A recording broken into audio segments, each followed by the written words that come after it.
Recently, I did a video covering Alan Moore's Swamp Thing. We thought that Swamp Thing was Alec Holland, somehow transformed into a plant. It wasn't. It was a plant that thought it was Alec Holland, a plant that was trying its level best to be Alec Holland. And it was one of the greatest comic books that I've read out of my entire collection, and while I've only been reading them for about a year, it was very apparent that the writing in that was very deep, very interesting, scientific, the atmosphere near perfect, and just by far one of the coolest origin stories I've ever heard. We got to see Swamp Thing become the Swamp Thing, and now I would like to show you something where he leaves the Swamp Thing. This is a comic book that I found from 1976, and that is the story that it holds. Swamp Thing actually finds a way to become man once again. And while some of it isn't the greatest, alright, there's some characters in this with some very weird motivations, some very unchecked emotions, but a good read nonetheless, and I would love to show you guys the story. And it all begins with this man named Saber. He actually has an arm that is part sword, the rest of his body is just human. He doesn't actually have any powers or anything like that. And his reasons for what he's doing throughout this is a little construed once you get towards the end. A little ridiculous if you ask me. But he's working with this organization called the Conclave. And the Conclave is a group of people that were working with the government that wanted to steal the biorestorative formula from Alec Holland before he ever became the Swamp Thing. And a big part of why this even happened, the actual layers of the dynamite below his desk. And what he is tasked to do, he's talking to this man named Councilman Red. He's one of the higher elite of this organization called the Conclave, and what he wants Saber to do is he wants him to take Swamp Thing alive. Now Saber does not want any part of this, okay? He wants to take Swamp Thing dead. He wants this man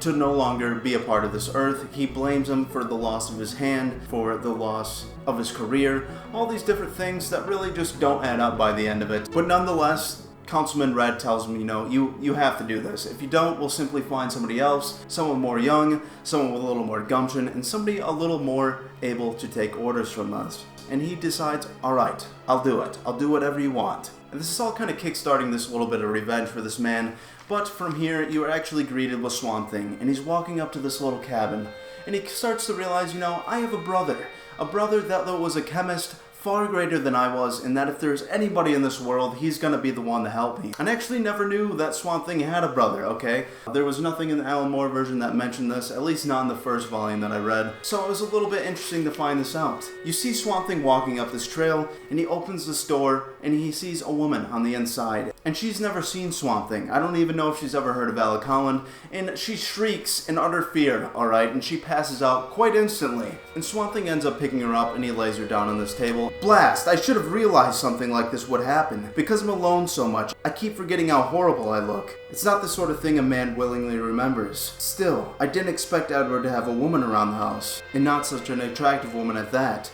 Odd, she reminds me of Linda somehow. Her skin's soft. Her hair's the same straw color. And as he's laying her down on this table, he sees this mirror. And it enrages him, alright? This whole incident of him becoming the Swamp Thing happened about 6 months ago. And he still has not gotten used to the sight of his own face. And he ends up throwing this object at it, alright? He's pissed. He doesn't want to see it anymore. And upon the mirror crashing, his brother enters the room. And he looks around, and all he sees is this giant green monster in his house, basically staring over this lady that he's mentoring. And Edward freaks out. He doesn't know what to do. He's never seen Alec this way. He doesn't know that he's become this monster. And he actually starts punching the Swamp Thing. But seeing as Swamp Thing is just kind of a bundle of plants, it doesn't really do anything. He just kind of absorbs it. And Swamp Thing grabs him by the arm. And he tells him, "I'm your brother, Edward. Stop punching me." And he tells me, that he is actually his brother. And he instantly stops. And he says, "Alec, dear God, you ugly son of a bitch." And Swamp Thing sets him down, and they all go on the back porch and have this little conversation. And his brother finally says, "I've always wondered, you and Linda were too good to die in a simple stupid explosion, to end your careers because of an inane chemical accident. You say you were trapped by a group of criminals called the Conclave, who wanted to steal a biorestorative formula you were developing for the government. They caught you alone in a barn you were using in Louisiana, and knocked you unconscious. You woke a few minutes later," and it shows Alec Holland once again as a human. He's looking under his desk, and he realizes that there's 5 sticks of dynamite strapped underneath. And you actually get one more chance to see how the Swamp Thing became the man that he was. You see a giant explosion, you see him plummeting into the swamp, and you eventually see all these plants wrapping around his body, creating the person that he is now. You became a muck-encrusted, shambling mockery of life, a twisted creature of humanity that can only be called the Swamp Thing. I don't know if his brother Edward is the one that coined this phrase, but it basically goes through his origin story one more time. And this woman named Ruth finally chimes in, and she realizes, you're one of the best chemists in the world, and if there's anybody that can actually help your brother, it's going to be you. And he actually says, I am the best, alright? I'm far better than Alec ever was. He's got to lay a little dig, they are brothers, so it's just something that needs to happen. And so, through the next couple pages, this is exactly what they do. They start running experiments, and they actually try to recreate the exact situation that Alec Collin was in when this happened. They try to recreate the swamp water that was around his Louisiana lab. They try to recreate the explosion. They're just trying to make everything perfect as it was, and for some reason this is what's going to reverse this effect. Now I don't know if they actually use the biorestorative formula to reverse this. I guess that wouldn't make sense, but basically they're just completely recreating the scene. And I gotta say, one thing that was very interesting in this comic book is seeing all the old advertisements. You have sweatshirts for like $6, something that you never see anymore. You have X-ray vision goggles, all these great things. You have learn to fly model rockets. It's just so interesting. Things like this I would have loved as a kid. Secret spy cameras for $2.25. Are you absolutely fucking kidding me? Karate lessons for free. Venus flytraps for a singular $1. What a time to be in. It almost makes you want to cut out this little thing, send the money in, and see if they'll just honor it, even though these companies are probably completely gone by now. There's actually a Batman and Superman omnibus, each one being about 500 pages each, and it's a whopping $12. Something like that nowadays will be near 50 to 80 bucks. It's insane, and I'm jealous, and I know inflation is a thing, so obviously those prices might be the same considered to now.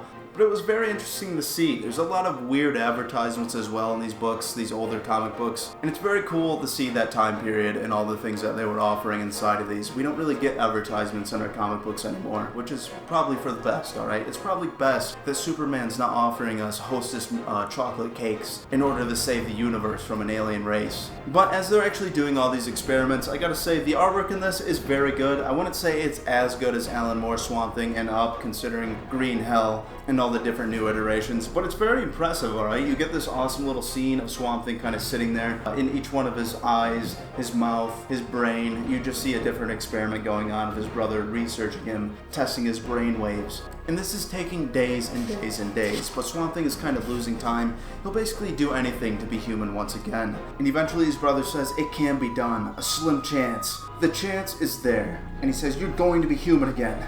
You're going to be a man. And Swamp Thing looks completely thrilled about this, but at the same time you can see the sadness in his eyes that if he does become human, he won't be able to share it with his wife, the only person that's even making him want to do this.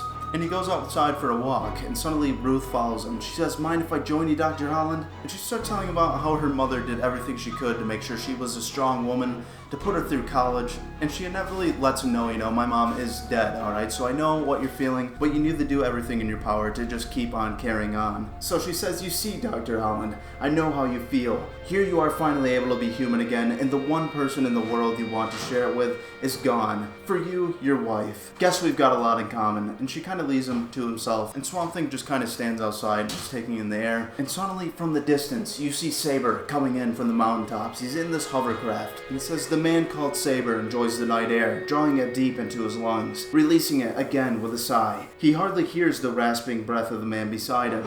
And what he does hear, he ignores. For the past 12 hours, Saber and his silent companion have ridden westward in their Colossus-supplied hovercraft, following the beep of a small transmitter. Attached to the shoulder of the slime-coated Swamp Thing. How it got there is a long story, and at that moment, it doesn't really matter. Suffice to say, the agents of Colossus are ubiquitous. They're everywhere. And it shows Saber standing above him, and he's thinking, I could take you now, Beast, but I won't. With your brother involved, the stakes have become somewhat higher. Let's just wait a few days and see what happens. And from here, Ruth, Alec, and his brother Edward are almost done with everything they need to run this final experiment. Ruth is back at college. She's talking to this man about getting a couple sticks of dynamite. She does eventually achieve them, and they're all back on this farm. And they say, our problem was to recreate the sequence of events which led to your first transformation, Alec. And in the past 3 days, I think we've accomplished this. We're ready now to begin if you are. And he brings Swamp Thing into this barn. He's showing them everything. He's showing them that they even have the same exact water with all the same mineral contents, the same biorestorative formula levels in the water. And finally, Swamp Thing snaps. He says, Edward, you're always prattling on and on and on, but I really just need to go forward with this solution, alright? We need to know if this works. And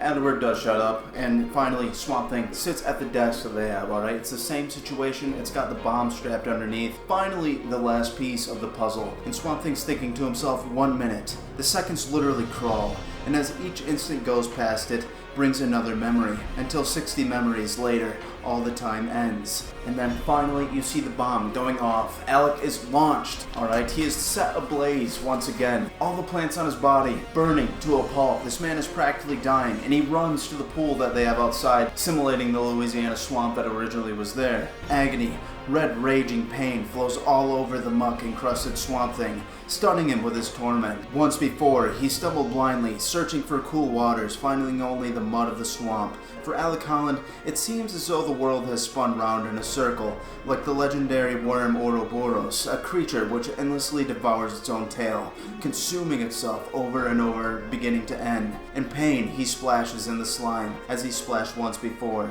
and as he did that time long ago, he feels a change occurring within his body. And suddenly, Saber is here. He's picked his moment, and he's trying to interrupt this, alright? He's not even going to wait till this man's a human, just to ensure that maybe this battle will go over a little more easily. I guess he doesn't know what kind of experiment's going on here, but he comes in, and he actually slashes this pool, and the water's flowing out, and Alec's flowing out with it. And he says, you've gone far enough. It's over, you understand? It's over. It's a trick, a filthy trick to escape me now, as you escaped me before. But this time, I've got you, monster. And he's just slashing at Alec off his mask, and this is where we are revealed the actual origin stories of this man. Look at me, monster. Look at the face of the man you've destroyed. I'm John Zero, a cipher, a bureaucrat, a nobody until you came along, and you ruined everything. He starts slashing at Edward and Ruth, and they're just trying to stop this man. They're like midway through this whole procedure, and he says, capturing you is my greatest accomplishment, monster. The finest moment of my career. When you were lost in an explosion, presumed you dead, all of my dreams, my hopes, everything I ever worked for died with you. At first nothing changed, but slowly I began to receive fewer assignments, less responsibilities, more paperwork. My bosses were easing me out, replacing me with a younger man, and why? Because of you! And he's just fighting Swamp Thing, and you can slowly see Swamp Thing, all the plants on his body are starting to dissolve away. You can actually see real human flesh on his body, and it seems the experiment has begun to work its magic. And Swamp Thing says, he's insane, and I'm so weak from this chemical bath I just had, he can slice me apart. Have to grab him while I can still stand up. And Ruth finally grabs Saber, and she's just trying to explain to him, he's becoming a man again. He's no longer going to be a monster, and all these things that you're talking about, it's really just your fault. And Alec's looking at his body, and he's thinking, dear God, my arm, my body, I'm becoming a real man. And Saber slashes away Ruth, and he says, you witch! No one touches Saber, not anybody. And Alec's thinking to himself, the sharp crack of bone hitting bone reaches through the Swamp Thing's agony, touching deep within his soul, to the memory of another woman struck down by idle cruelty, Linda Holland, once this monster's wife. Memory combines with reality, and the product is rage. And as you see, like a half Swamp Thing, half Alec Holland, and finally Alec punches Saber right in the goddamn stomach, and he falls back. Falls back right into the flames of this barn that was recently detonated with dynamite, and this man is literally just burning alive in this situation. And Swamp Thing is also in there, but it's actually doing him a favor. It's burning away the rest of these plants. And it says, without purpose or plan, the Swamp Thing collides with a man called Saber, striking with a force almost as inexorable as destiny. The two figures stumble and fall, and in an instant they are lost from view within a sudden gout of flame. There falls a cry, like the wail of a soul damned to hell, and then nothing. Only silence. And Ruth and Professor Edward are just freaking out. They think that maybe Alec is dead at this point, alright? He's been engulfed in these flames along with Saber. There's actually a nice little scene where you see Saber's face melting off, the sword in his hand is melting. It's actually very real, alright? It's a little too real as they talk about the screams and all these noises that they're hearing. That he sounds like a wailing ghost off in the distance. It says, like ghosts from hell, two wraiths appear out of the smoke, stumbling blindly. One in physical torment, his body burned beyond recognition. Saber standing there just screaming like, oh God! Oh God! And he's just burning alive essentially.